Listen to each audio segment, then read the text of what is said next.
I hope you guys are doing well. I'm sitting here still in China. I got one more day here. And yeah, I have some interesting stuff to talk about today. I just read this story that I think is kind of worth discussing.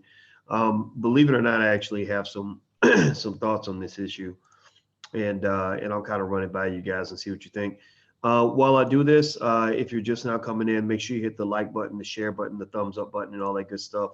Because there's some really interesting things to talk about. If you're on Blag enough, then give a shout out right quick. Let us know if you're on Blag enough, which is our social media platform for Black people. That's BLAGGENUF, BLAGGENUF. So if you're tired of Facebook, tired of being put in Facebook jail, tired of all that stupid stuff, join us at Blag Enough. That's where we kind of hang out. So if you are Blag Enough, then you can join Blag Enough because that's what we do. We represent Black people. So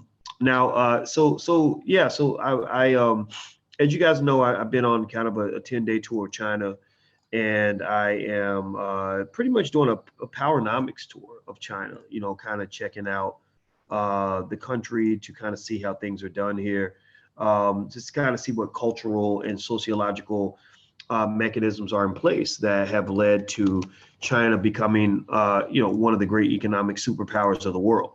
I've been really fascinated with what I've learned, and I've actually compiled all that together for you guys. I'm going to do a presentation on this. Right now I'm calling it the Return of the Dragon. Because I think about the word return in terms of us returning to greatness and returning to what we are. And then I think about dragon, because dragons are just everywhere in China. There's just dragons all over the place.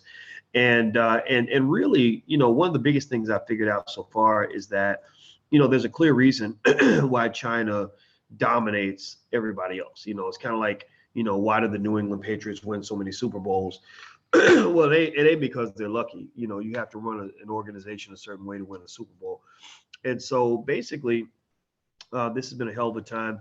I want to say good morning or good afternoon to Soul Tigress, Winston W., Alexandria, AOK, Jamar Thomas, Ronald Lewis, Michael Davis, another tech guy. Yeah, he's already tripping over the story. Yeah. So, and actually, everybody who's watching on Instagram, just know I'm not going to be on Instagram that long because I'm using funny Chinese Wi-Fi. And I'm on here just long enough to tell you guys that you can go and hang out and join the conversation today at drboycetv.com. Make sure you subscribe, drboycetv.com. If you're on YouTube right now, take 1 second, please, and hit that thumbs up button. Also, if you want to connect via text message where I can send you a text, let you know, hey, I'm online, let's hang out, let's talk. Just text the word Boyce, my name Boyce, BOYCE, to 31996. Somebody please type that in so other people can have it. Text the word Boyce to 31996. Hey, Lawanda, I'm gonna make you a moderator just because you look like somebody I can trust. So I just made you a moderator. I see Imani Malik Butler from LA. You are the second person I'm picking as a moderator. And so if I didn't pick you, it's not because I don't like you. It's just because I'm trying to make sure I just have mods in here so you can knock out all the haters, anybody comes in, any trolls, any crazy negative people, anybody being disrespectful to Black people or to what we're trying to do, just boot them out. They don't need to be here. I don't want them here. I don't know if you guys saw it on my Instagram. My Instagram is The Real Boyce Watkins. There was a lady, I posted the image. There's a lady who said, I think I said something like, hey, if you want to follow me via text the word Boyce to 31996. And she said, I'm unfollowing you, you hater. And I was like, then get the fuck on. Like, what's stopping? Like, why are you taking your time to leave? Like, do you think I need you here? Like, do you think I want you here? Like, no, I don't want you here. Like, get the fuck out. Excuse my French. I was like, go home. Like, go do whatever you do. Like, go follow somebody else. Go hang out with some dummies or so. Follow your favorite rapper or something. Like I don't really. This is not a place for everybody. This is not a place for okie doke Negroes. Y'all know how I talk. I am a 47-year-old Black man who is extremely highly educated. And I'm not bragging. I'm just giving the honest God truth. I'm extremely, extremely highly educated. So I pretty much had the equivalent of a PhD when I was 25 years old. Only 1% of the country has a PhD. About 0.1% of the Black community has a doctorate, right? So I pretty much had the equivalent of a PhD when I was 25 or 26 years old. And the crazy thing is that I know probably 10 times more now than I knew when I was 25. So when I give you an analysis of something, it doesn't mean I'm right. I'm not. That's the first thing you learn. When you learn a lot of stuff, first thing you learn is that you don't know shit. That's the first thing you figure out when you're smart. If you think you know everything, then that means you're a dumbass. You're stupid. If you think you know everything, then you're stupid, right? So the first thing you learn when you get smart is that you are not that smart at all, right? And so with that being said, though, I've learned a lot of stuff. I've read a lot of books. I would study 10 hours a day, 7 days a week, year round, including Christmas. And I did that for like 10, 12 years. And then I started really learning when I was doing academic research. So the stuff I talk about is not your typical okie doke Negro type shit. It's not stuff that you're going to just see like coming out of like the mouth of like 2 Chainz or somebody, right? And the world, unfortunately, we live in a world of that's just filled with dumb motherfuckers, excuse my French, but we literally live in a world where, like ignorance is kind of popular, right? We have anti-intellectualism. People don't want to really be smart. Being smart makes people's heads hurt, right? So to me, like if this stresses you out, then you should go. Like, why would you even be here? Like Navy SEAL training. Like some people want to be Navy SEALs. They want to go through hell. They want to go through discomfort so they can get this elite status and be part of this special group. And then there are people who just can't cut it. So those people should just stay home. Like stay home and eat some donuts or something on the couch. And, and it's all good. Nobody's going to get mad at you for that. So anyway, with that said, I want to just make that abundantly clear. I ain't begging nobody to be a part of this. But what I'm doing though is that the door is open for those who want a different point of view. That's what I give. I give a different point of view. And speaking of that, if you're on Instagram, I'm about to shut this down because again, the Wi-Fi thing. So go to drboystv.com and you can follow the conversation because we're about to talk about this crazy thing I just read at Fort Valley State University. That involves the Alpha Kappa Alpha sorority. This ain't hating on the AKAs though. My sister's an AKA, my sister-in-law's an AKA, and my brother's an AKA. So this is not anti-AKA, but it's some shit. So anyway, I'm about to hang up on Instagram. So go to drboystv.com if you want to follow up on the conversation. All right. So I'll see you guys in a little bit. All right. So here's the deal. All right. So I was checking out this thing. It was a story that was actually on the Griot. And it has to do with this lady. Her name is Alicia Janetta Johnson. And she was the graduate advisor to the AKAs. And she's also the former executive assistant to the Fort Valley State University's president.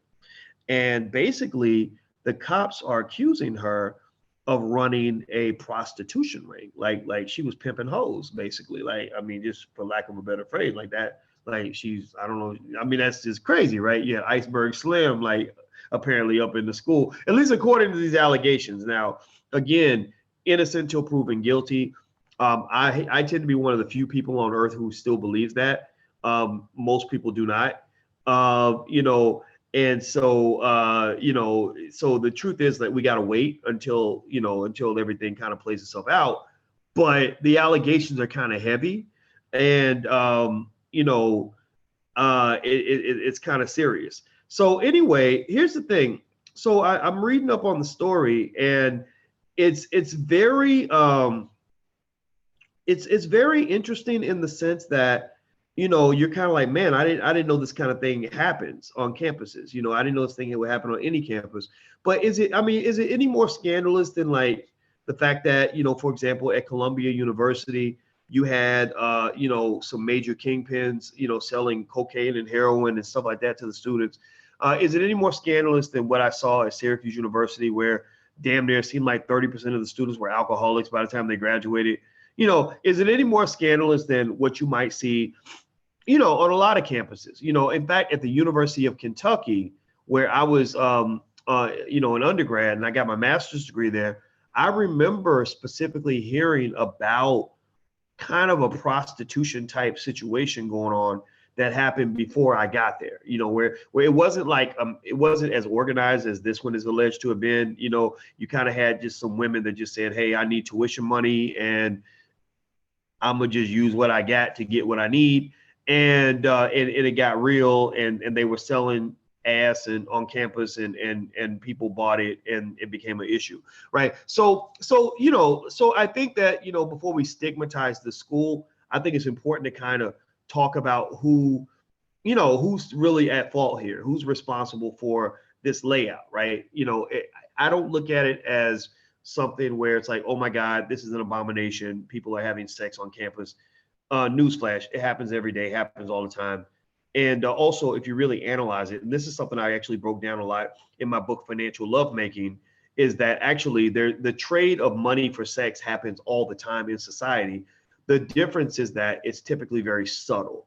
But if you pay attention, if you put a man in a room and he's standing next to another man who looks just like him, same height, same facial features, same education level, and you say, oh, that guy on the left is a millionaire and that guy on the right works at Burger King, and you ask the women, which one are you more attracted to?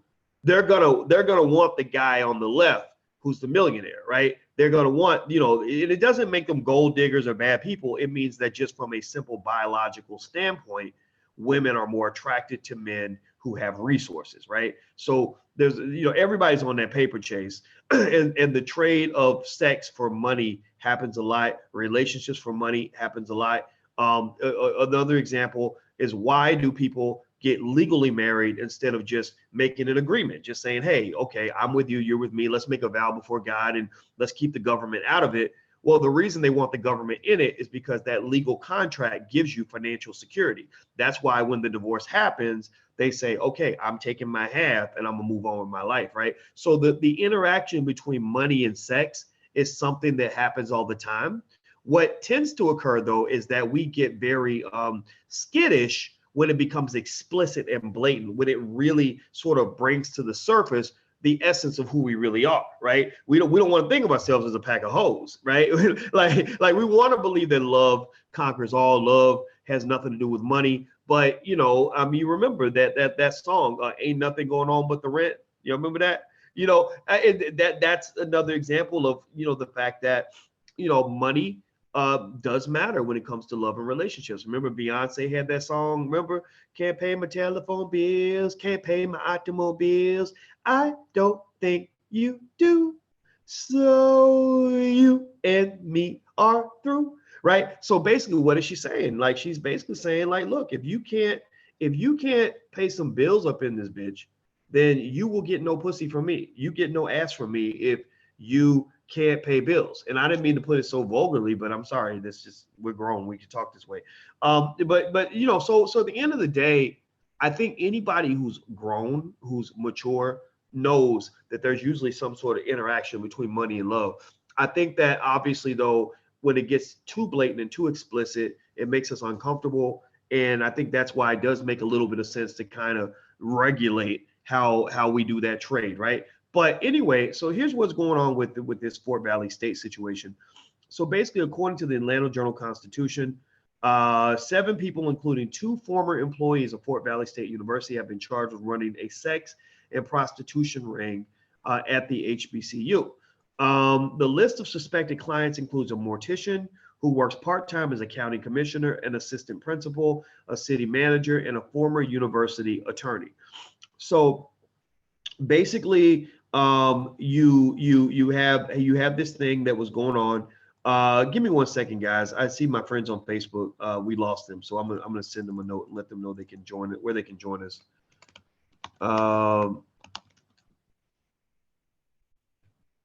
Okay, there we go. All right. So they're kind of mentioning the people that were actually purchasing the sex, in addition to the person who was kind of the kingpin or kingpin at whatever you call it. I don't know what you call a female. They're not even kingpin. What do you call them? Pimps? I guess just pimps, right? The pimp, madam, person allegedly behind all of this, right? And so I'm reading this, right? And what it led me to think about was not just that sort of interesting trade between money and sex that tends to happen in our society, which I don't condone or condemn. It just is what it is. But also, here's what else they say. They say that Alicia Janetta Johnson, that she's been accused of being the leader of the prostitution rings from incidents in 2017, 2018. She allegedly set up sex for the 6 men that have been charged with various sex crimes, including pandering and solicitation of sodomy, the report states. Now, here are the people that Macon Judicial Circuit District Attorney David Cook has issued warrants for. He has issued warrants for a guy named Ernest Harvey, who's a Fort Valley assistant principal in charge of discipline in Huntington Middle School in Houston County. Kenneth Howard of Fort Valley, the city manager of Hinesville. A guy named Ryan Jennings, 35, of Fort Valley. A guy named Charles Jones, a former attorney at Fort Valley State. A guy named Devontae Little, 26, of Warner Robins, and Arthur James Nance Jr., 46, of Cordell, the vice chairman of the Crisp County Board of Commissioners, and a local pastor and mortician. So the whole scandal here, apparently, I guess, is that, that sex was being sold. Somebody was arranging this trade, and morticians have sex like everybody else. So I guess that's what makes it so scandalous. So anyway, the reason this story kind of fascinates me is for a number of reasons. One was what I mentioned earlier about, the trade between money and sex that kind of happens in our society, but then also on college campuses, how a lot of times, like we think our kids are kind of going off to these campuses and enjoying this, this very innocent little life where they're just sort of being treated like children and doing what children do. And that's just not true, right? When I was at Syracuse, I remember being kind of overwhelmed when I saw some of the stuff the students were into. They were into stuff that they shouldn't have been into at such an early age. Binge drinking was a big problem, with people going out and literally drinking until they were puking up like their stomach lining and literally having to go to the hospital because they were about to die. Obviously this has nothing to do with college. And also it's connected to a lot of other crazy things that happen in college. Most sexual assaults on college campuses, are connected to binge drinking. So if they were to confront binge drinking, they could actually confront sexual assault, but they don't want to confront binge drinking because binge drinking would require them to force people to break away from a culture that's been around for a really long time. Also, it forces something that people don't really like. They don't like the idea of actually holding women, especially white women, accountable in terms of saying like, hey, don't, try to avoid doing things that are going to open yourself up to being victimized. They'd rather just sort of allow the victimization to occur and then allow them to sort of feel bad about it later on. But anyway, here's another interesting thing I noticed about this story. So I'm reading this, right? So Fort Valley State released a 2-paragraph statement, kind of basically saying like, hey, your students are still safe here. We're not going to turn them into hookers. We're not going to turn them out. Everything's good. That's kind of what it says. But I'll read it and then I'll give you the translation. I'll just break it down into Ebonics. So basically they said, we have consistently and aggressively worked with the university system of Georgia and law enforcement to ensure that anyone who allegedly puts our students at risk is investigated thoroughly and expeditiously, and have advocated for the most appropriate standards to be applied. While we cannot comment on the details of an ongoing investigation, we expect anyone who has compromised the trust of our students to be held accountable with all deliberate speed. So basically they're saying, we're going to get this chick up out of here. Your kids are safe with us. We're not trying to turn out your daughters. Okay. All right. And then the AKA sorority, they said they also issued their own little inquiry into it because they don't want their name attached to it either. Right. But both of their names are attached. AKA, the Alpha Kappa Alpha, sororities attached, as well as Fort Valley State, which we know is kind of silly, right? In the sense that, this doesn't say anything negative about AKA. It just says that, you have shady people in every organization, right? So I don't think that this is something that says anything bad about AKA. I don't think it says anything bad about the school. But what I did kind of observe here was interesting. I said, okay, I'm noticing who they pointed out in the news article. So they pointed out the head pimp, madam, whatever she is, whatever they claim that she was. This woman, what's her name? Alicia Janetta Johnson. And they pointed out the men who paid for the sex. But what I did not quite understand was why they did not also mention the young ladies who were choosing to sell sex to these men, right? Who were choosing to participate in these transactions. Were they not adults? Everybody on the college campus, last time I checked, the majority of the students on the college campus are over the age of 18. And there's no mention of anybody being underage. Right? There's no mention at all, right? There's no mention that, one of the girls was 16, right? That would change everything. Then you're talking about some R. Kelly type dudes, right? So I find that interesting, where I'm trying to understand, why the actual women that participated in the ring, why their names are not mentioned as well, or the men. Maybe she's pimping out dudes also. You never know. I mean, people do whatever, right? I personally think their names should be mentioned along with all the other adults who participated in the transaction, unless there was evidence that they were forced. Like if the lady pulled out a gun and said, you better give him this, you better give him some ass or I'm gonna shoot you, or something like that. But I think that this perception that they were these innocent little children who didn't know what was going on is kind of naive, right? We know, y'all, everybody in here, I want you to think back to when you were 18, 19, 20 years old. Think back when you were 18, 19, 20. First question, were you having sex at 19, 20 years old? 21, 22. Some of the young ladies might have been 22 years old. Were you getting it in when you were 21, 22 years old? Most of y'all were. I know I was. Guilty as charged. Number two, when you were having sex, like, did you know what you were doing? Like, or were you like a child who didn't know what was going on? Like someone was just telling you that you were eating ice cream and you thought you were eating ice cream, but really you were like, this doesn't feel like ice cream. Like really, seriously. Like, I know that when I was 21, I was responsible for my choices. When I was 21, I take full responsibility for every dumb thing I did at 21. I take full responsibility for every smart thing I did at 21.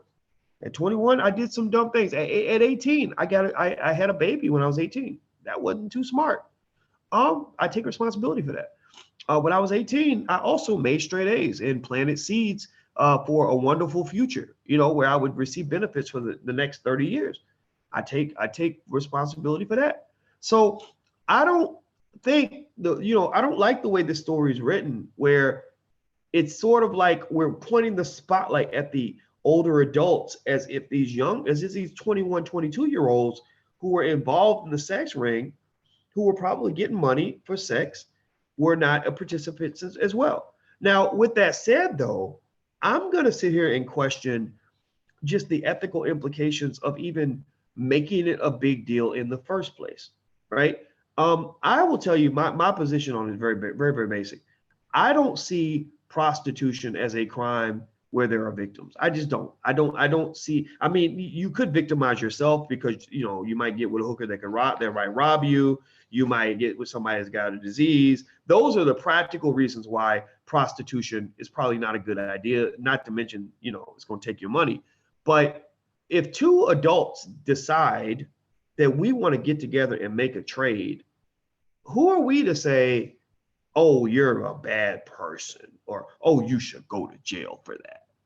No. So when I look at the names of these men, and I think it's not a coincidence that they shamed the men, that they sexually shamed the men who participated, but did not sexually shame the women who participated. It takes two to tango. Unless somebody got raped, there's nothing I read in here says anybody got raped. So I find it that I do think that the fact that they shamed the men who participated and did not also shame the women speaks to this idea that that we now are in this sort of Me Too era where we're going to hold men accountable for what they do, but we don't hold women accountable. We act like women are just stupid little innocent, dumb, retarded victims who don't know how to take responsibility for their actions. I don't believe in any of that. I believe in the equality between men and women. I believe men and women both can do intelligent things. I believe that men and women both can do stupid things. And I would say in this situation, you had a bunch of people who had sex. I don't even know if that's intelligent or stupid. I guess in hindsight, it's kind of stupid because now, like, they're on my podcast and hundreds of thousands of people watch my videos every week, and all these news outlets are talking about them. Their name is splattered everywhere. So maybe in hindsight, it's probably not their best decision. But at the same time, I personally don't believe any of these people should really be shamed if everybody willingly participated in all of this. Now, going back though, to the ethical implications though, to the extent that this lady, who was kind of the head pimp lady or madam, to the extent that she was a mentor for these young women, I would hold her accountable for that aspect of it, right? You're supposed to be 30 years old, whatever age she is. You're the older mentor, right? You're representing, AKA she was the graduate advisor for the sorority. So you're supposed to be the one that's kind of going to guide them to make good decisions. I think that you could make an argument to say, like, maybe, you shouldn't be talking to like a young 18, 19-year-old woman that you're mentoring, your young mentee, and say to her, hey, girl, you need that tuition money. Your tuition money is between your legs. Like, you know what I mean? Like maybe that's not the best advice. Like, I would probably say that's not cool from an ethical standpoint. Like, don't, talk to these girls about hoeing themselves, because they look up to you. They're gonna follow your lead. But at the same time, remember, they're all adults. They're all adults. So, there are lots of adults I see all the time who do bad things. I've seen people who have robbed banks because, they were in the car with their homeboy, and their homeboy said, hey, man, let's smoke this weed and go get this money, right? And they were influenced, right? So even though at the end of the day, they have to take accountability for their own actions, we know influence matters. So it's kind of a double-edged sword there as well.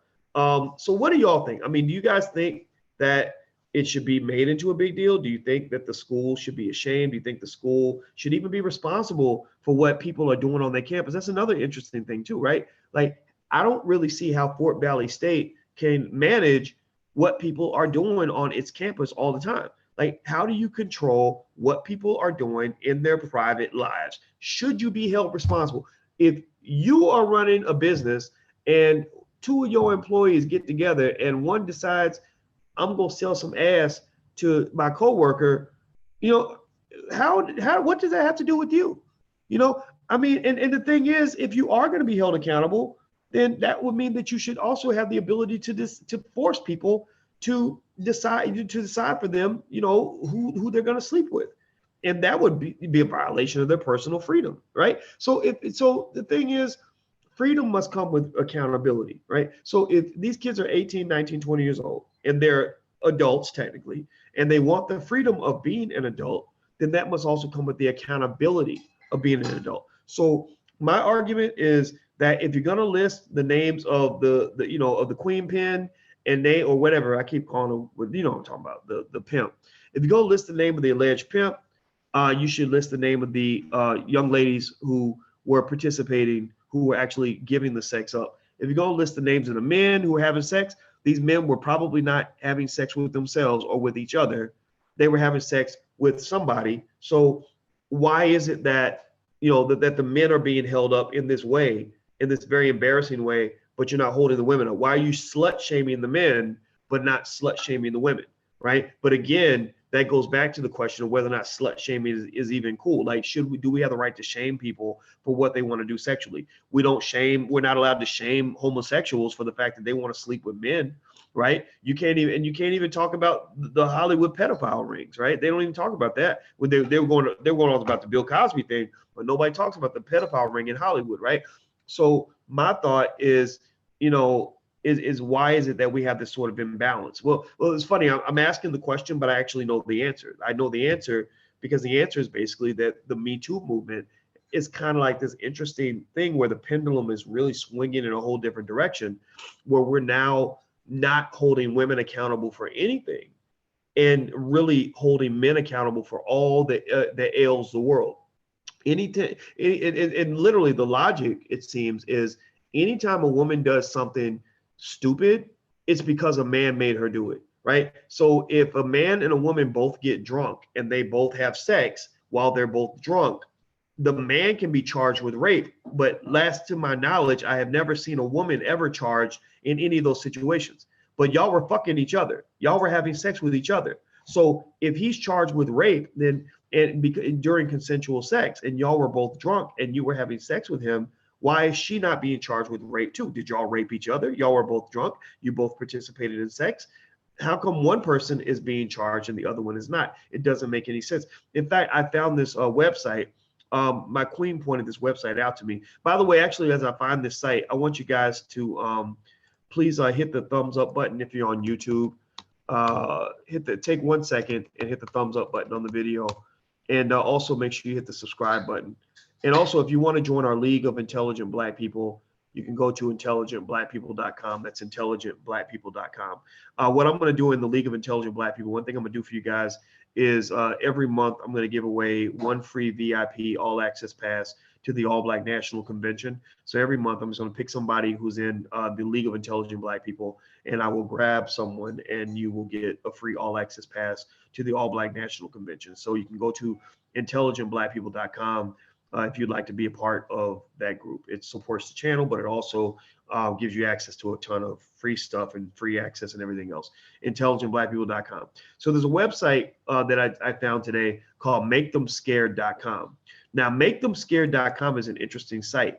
It's a site where basically anybody can go to this site and report anybody for anything, and now they claim that, that they don't allow anonymous reporting, but when I see the accusations, I'm not seeing the accuser's name next to the accused.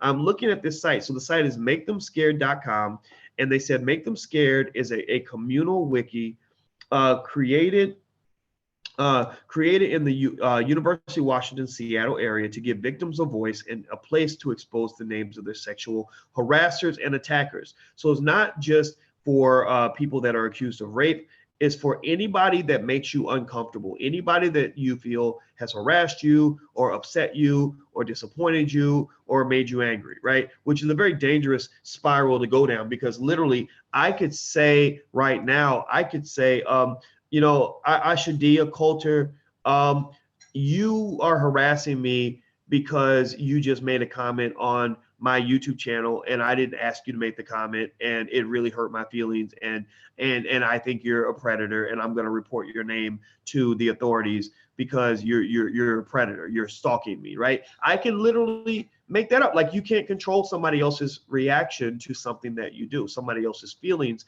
That's not in your purview to be able to manage that. So anyway, on this website, what they basically literally have set up is a place where people go in and they make pretty much what appear to be anonymous accusations against other people. They say that they're not anonymous. Like, they say, oh, no, we don't, we don't allow anonymous reporting. But I'm looking at this list, and to me, if it's not anonymous, that would mean that I would see the name of the accuser and the accused. So what they're effectively doing, it seems, is they're forcing people to give their name as well, along with the accusation, the name of the accused, but they're not making that public. In my opinion, if you're really not allowing it to be anonymous, then you would report both people's names, right? Now, sure, there's stigma, with being an accuser, and you're going to go through some challenges where people might get upset with you for accusing somebody of something. But what about the stigma of being an accused? If you're accused, that stigma is 10 times worse than the stigma of being the accuser. The accusers actually get a lot of sympathy from the public. The accused is the one who has to go back and backpedal and defend themselves, sometimes maybe against somebody who is either lying or misinterpreted something. You had a kiss, you thought that she sent the signals that she's ready to kiss you, so you tried to kiss her, and next thing you know, she's thinking she's upset because she wasn't ready to kiss you, and now she's saying that you're a predator, and you're like, no, I'm sorry, I didn't mean to do that. I just thought you were ready for me to make a move, and whatever. Like remember Hitch, when Hitch was teaching the guy about how to kiss a woman, he said, you go 90 and she goes 10 or something like that. And he did the 90-10, and he did it wrong, and he kissed him on the lips, and he's like, no, I said 90-10, 90-10. Remember that? Well, sometimes those things happen, right? Sometimes you have those awkward moments. In fact, there was a good, interesting story about the guy who, the Indian guy, I forgot his name, but he was an up-and-coming star in Netflix in Hollywood, and he had a situation with a girl where they had a consensual interaction. And apparently she just thought it was bad sex. So she used Me Too to basically talk about him like he was a predator. And he was like, I'm really sorry if you felt that way. I would never rape you. I didn't rape you, but yet she was still reporting it as if he was a predator. And he ended up losing his show. Like, basically, because what happens is that when people get that stigma of being accused, people detach, like people run away. So if you have a job, they're like, it's better to just not have you here than to worry about whether or not you're innocent or not. And so what we haven't really sort of grasped is the stigma of being accused. Like, for example, when I laid out that story about Fort Valley State and the AKA leader who was running the prostitution ring, and the list of the 6 men who bought sex from these young ladies, their lives are kind of ruined. Like, if you think about this, you have one guy on here who is the head of a middle school or something, right? Now, mind you, what is he being accused of? What is he being accused of? He's accused of having sex with an adult woman, and she just wanted some money in exchange for the sex, right? I don't know of any guy that has ever had a girlfriend where there wasn't some money involved at some point. It might mean buying dinner, or it might mean helping to pay the light bill, whatever it is, right? But that's what he's accused of doing. And as a result, like, he's probably going to lose his job. Like, he's not going to be able to work at that middle school, because everybody's going to be like, damn, like, do I really want this man who's an accused sexual predator educating my 12-year-old daughter, right? And the truth of the matter is that, men have sex, but most men ain't trying to get with a 12-year-old, right? You have the abnormal men, you got the R. Kellys out here, but most normal men ain't trying to get with a 12-year-old. But a lot of people, just from the idea of you being somehow even connected to something like this, will just say it's just better if he's just not here, right? So anyway, so I was looking at this site. This site's makethemscared.com. And on this site, I was just looking down this list. They literally have something called the list. And it reminds me of like maybe Schindler's List, or lists that they've had, these notorious lists that they've had in history, McCarthyism, where if you got on this list of accused communists, they were going to ruin your life before they even find out if you're guilty or not. And like, so for example, they allow people to list their full name. So I see the first one here, Benjamin Zari, he's accused of rape. Additional information, we were consensually making out. So they were both naked. They were both, getting together. And during this, he put his penis in me without a condom, without asking. Later, he denied this act and blamed me. Have you reported? No. Now, again, that's not cool. Like, you shouldn't do that. But again, it's he said, she said, and it can't be proven. Anybody can say that about anybody else. Even somebody you never slept with, even somebody you never even got in the bed with, even somebody you don't even know could literally make up a story like that. And if they are credible enough, if they sound credible, they can make it sound true. What's the other one? Another one, let's see, the next one, Mason Bryant. It says, type of incident, non-consensual sex, took advantage of drunkenness. So apparently, so that's all they said. They don't say, whether, she was drunk and he wasn't drunk. They don't say if they were both drunk. She's saying non-consensual sex took advantage of drunkenness. Now, I know clearly non-consensual sex, it's non-consensual sex. It's not cool, and not cool at all.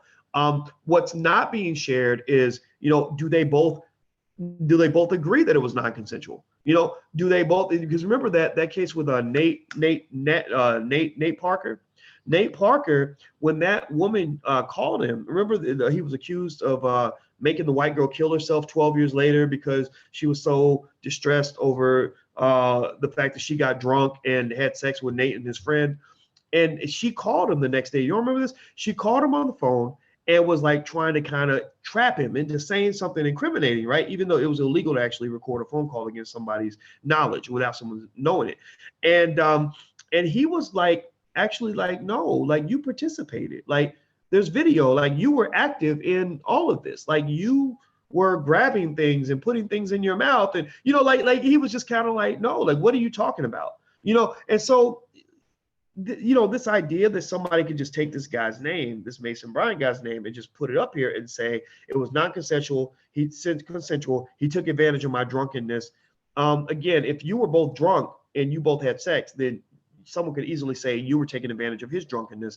Also, they ask again, have you reported? The answer is no. So I want to ask this question. And a lot of people get mad at me for this. They get mad at me for even challenging the Me Too movement, because what they want to do is they want to try to label it as sexism. Oh, you're being sexist. You're being sexist. That's actually not true. For the sake of my daughters, I want the Me Too movement or movements like this to have authenticity and credibility, so that when real legitimate victims are victimized, we don't have the public not believing their story, because you have so many people that have taken advantage of or in a fraudulent way, taking advantage of, what the Me Too movement allows them to do, which allows any person that wants to tell a lie to tell a lie. So what's fascinating to me, what I'm really curious about is, why is it that, there are so many people that will be eager to make a report on a website or to the public or whatever, but they won't report it to the cops? Like that to me should be the first questions asked. Like, why are you telling the world, but you didn't tell the police? I just asked that question. Now, somebody's gonna get mad at me for asking that question. Because again, that heavy, hardcore, extreme leftist, feminist agenda, they don't want to be asked hard questions. But I'm sorry, I'm an intelligent Black man. I care about protecting truth and being fair to people. So I'm gonna ask this hard question. But I want to ask you this seriously. Why is it that you will go tell the whole universe when there's no accountability, but you didn't tell the cops? Some cases, maybe it's because you were scared. Well, if you were scared to tell the cops, then why wouldn't you be scared to tell the public? Because if you tell the whole public, then now they know. Now everybody knows who the accuser is. And if they're going to come and kick your ass, they're going to come do it. Now, they're really going to come do it. Now you've embarrassed them and all so. So, at least with the police, they can protect you. Like, it seems to me like you would tell the police before you start telling the whole universe, because the universe includes the police, right? So later on, you're telling the cops anyway. So why not tell them earlier? See, so, and I'm gonna tell you one of the other theories though, as to why some people didn't tell the cops, but they're going and telling the public or putting it on these anonymous websites, is because when you put somebody's name on an anonymous website, there's no accountability. That could also be why you didn't talk to the cops, because cops do these things they call investigations. Why do they do them? Do they do them because they want to blame the victim? No, they do it because they want to figure out who the victim actually is. Cops are smart people, some of them, the good ones, the good cops. I've seen good cops. They're smart people. They know enough to know that sometimes in order to get away with a crime, the perpetrator will pretend to be the victim. In a bank robbery, when they're doing a hostage situation and the bank robbers are holding people inside the bank, and then finally everybody comes out with their hands up, they check those people coming out to make sure none of the bank robbers didn't put their hands on their head to pretend like they were a victim. It happens all the time, right? It happens all the time. When those schools get shot up, when Columbine got shot up and all the kids came out with their hands up, they were checking the kids to make sure that the shooters were not in the group of people pretending that they were victims. So so basically the reason cops ask those hard questions that they don't want to answer, because again, there's something about white female entitlement that leads them to feel that they're beyond reproach, that leads them to feel offended that somebody would actually ask them questions. But the reason those questions are important is because you got to find out who the victim actually is. So that's my theory. I think that's why you have some of these people. I'm not talking about all of them. Some of these people, I really believe a lot of these people in here are legitimate victims. I really do. I really believe that the vast majority of the people that are on these sites are legitimate victims, right? But I think if I were to talk to them, I'd say, number one, you should have told the cops. And that's what I would say to anybody, if male or female, something happens to you, tell the police. Don't just not tell the cop. And don't just assume that because you're a white woman that you can not tell the police and then come back later on and have people act as if you did or should have, or act as if you have an excuse that you can explain why you're too feeble-minded and you're too stupid or you're too weak to go and tell the cops what you're telling the whole world right now, right? Like that don't fly.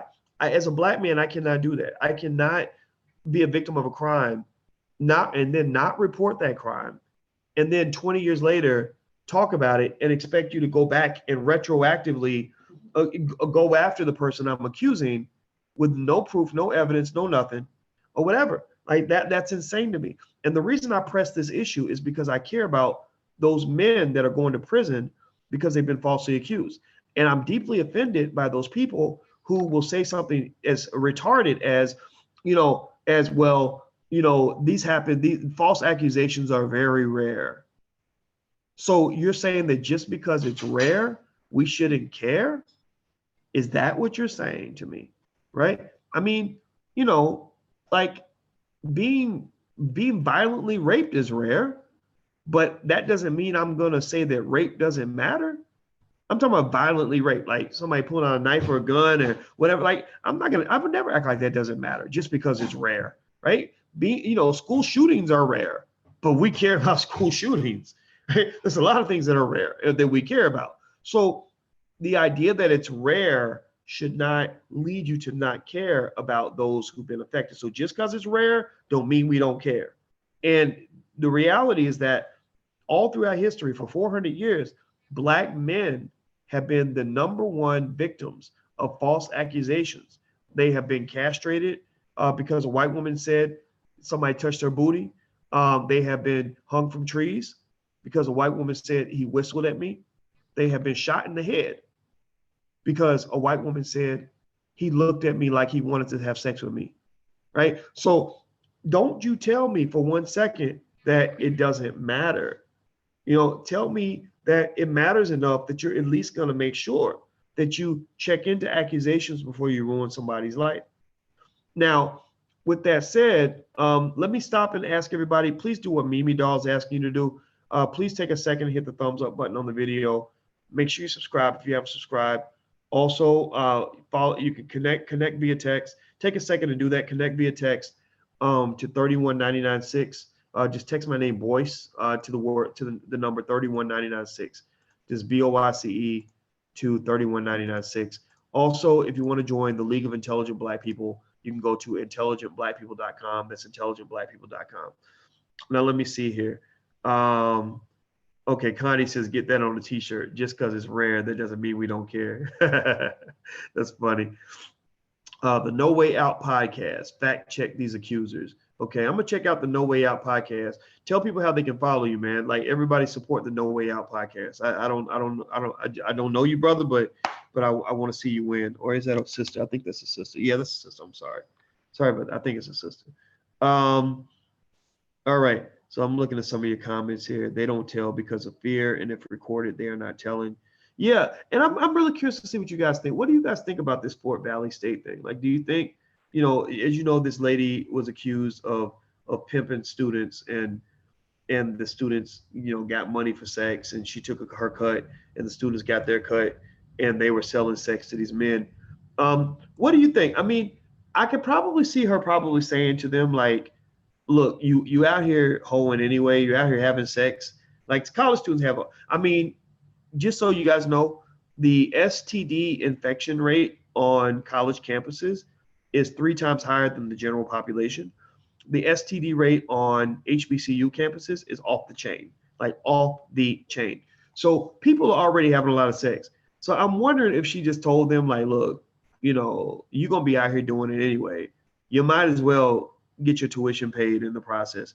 And y'all remember when Chris Rock made that joke where he said he talked about how many girls he's put through school at Howard University, right? Now I'm not saying that it's right. I'm just saying that it's real, right? So in terms of keeping it real, what do you guys think? I mean, do you even think that it's something where it should be made into like oh my God, these 20-year-olds were having sex and they were getting money for sex, and it's the biggest scandal in the world, and right? I mean, really, for real. Like, if you looked into the personal lives of all the people involved in this, all the people who investigated this, all the people who wrote reports about it, all the AKA,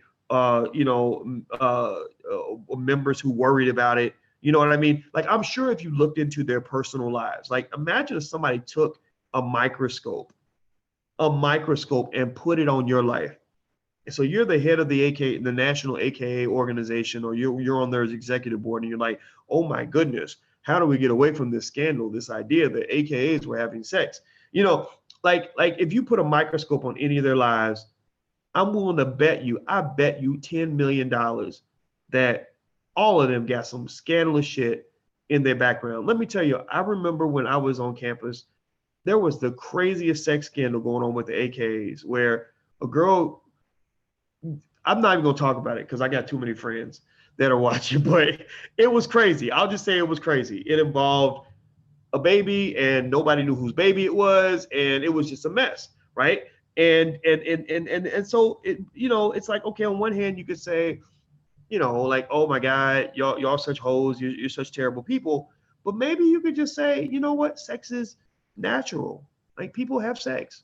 That's how we all got here. That's why there are, 600 and something people watching this live stream right now on YouTube, because that's 620 something times people are having sex.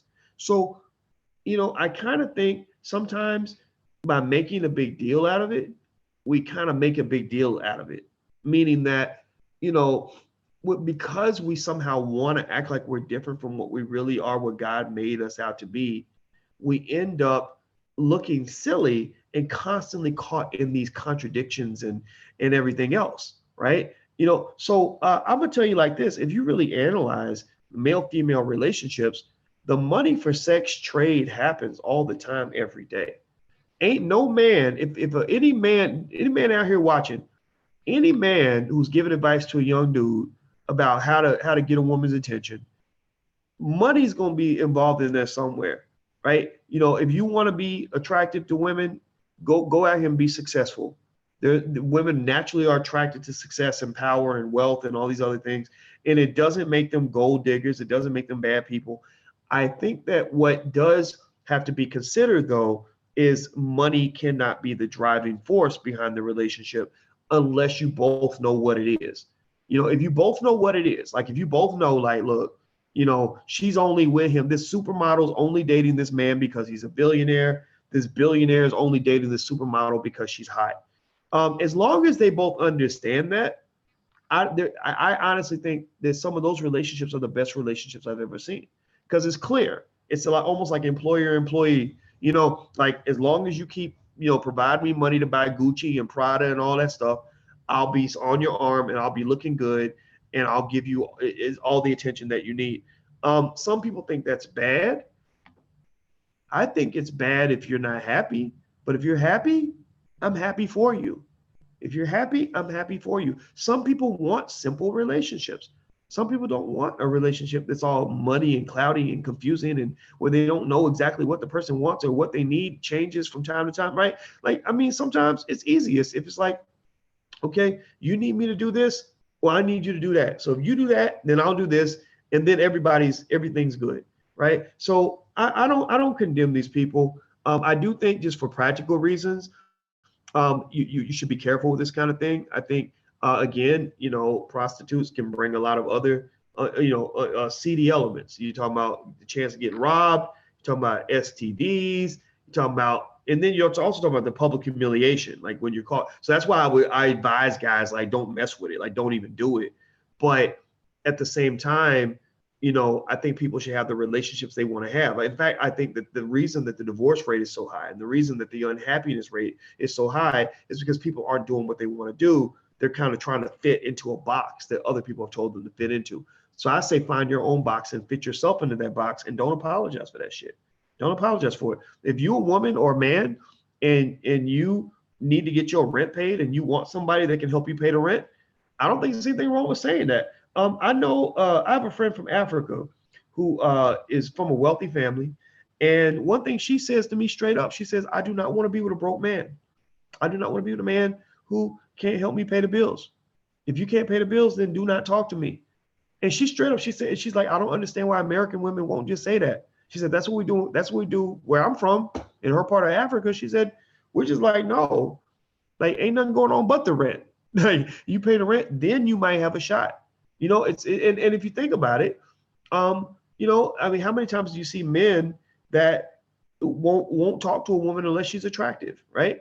If she don't look good, then it doesn't matter how great her personality is. He's not interested, right? So people want what they want, and I kind of think you shouldn't be ashamed of that. I don't think you should let anybody talk you out of that, because I think when you do, it causes you to end up in relationships you're not happy in. Like if a woman feels bad because she wants financial needs to be met, and so she ends up going and marrying a broke ass dude who's causing tremendous financial stress because bills are not getting paid, she's going to be miserable. And deep down, what's going to happen is, as the queen always talks about, her shadow self will pop out. The shadow self is the other part of you that wants what you really want. So she's going to be attracted to men that can provide her with the financial security that she's been wanting her whole life. So a lot of times money is very psychological. So if a person grew up, in an environment where money was scarce and money was hard to come by, and it was hard to pay the bills and it was hard to get food, then naturally when they grow up, they're going to, in many cases, be attracted to scenarios and people that can provide financial security. Why? Well, because financial insecurity may be something that triggers them from their childhood. So don't apologize for who you are. Just make sure you know what it is, and also make sure that you think as equally hard, not just about what you want, but what they're going to want, right? And that you deliver what they want so you can get what you want. That's another mistake a lot of people make. A lot of people focus all day about what they're trying to get and what they want. They have a big list, 30 things on the list. Like, I need this, I need this, I need this, I need this. And they're not spending 1 second thinking about like what they're actually going to be able to deliver that makes them worth all these things on this list. And also, more importantly, they don't understand the love language of the person that they're with. So you might think that she should love you because you can pay all the bills and you're a good provider, but she may not want that. She may not want it. She may not give a damn about you being a good provider. She may be a person that grew up with plenty of money in the house, so she never felt like she needed a man to provide. She may have her own money. She may want your attention. She may want something sexual. She may want you to have conversations with her. So you have to be in tune with what your partner wants and make sure you're ready for that trade. So that's it. That's all I got to say. I'm about to go, guys. It was real. I'm going to probably pop in about 2:00 Eastern every day. That's the time of my podcast. I won't do it tomorrow because I'm going to be on the flight back from China. But about 2 p.m. Eastern is going to be about my time. Get on the text message list so I can text you when I go live, in case I pop up and go live at a random time. That's if you like this stuff. If you think I'm crazy or an asshole or something, obviously this is not for you. But if you like what you see here, then text the word Boyce to 31996. Text Boyce to 31996. We also have the Dr. Boyce Watkins app on iPhone and Samsung in case you want to download that. But really, it's easier just to do the text thing. And last but not least, I hope you will join the League of Intelligent Black People. You can join by going to intelligentblackpeople.com. That's intelligentblackpeople.com. You can join for as little as $5 a month, and you get all kinds of benefits. Like I said, each month I'm going to give away an all-access pass to the All Black National Convention, which is worth, I think, $400, a VIP all-access pass. In addition to that, we're going to have what we call the IRS Intelligent Rap Sessions, which will be members only, invited in, where you can actually talk to me. We'll actually have a back and forth conversation. I'll do that as soon as I get back and I get some good Wi-Fi. Also, I sent out something with a free link to one of our movies. So we'll give you free movies, free books, stuff like that, just as a thank you for supporting the channel. So it's not charity, it's not a donation. We don't do donations. We only allow investing or an investment. So basically, if you'd like to invest in what we're doing here, building Black media, we hope you'll do that. So please go to intelligentblackpeople.com. That's intelligentblackpeople.com. I'm out here, guys. Have a good day, and I'll see you soon. Be good. Peace.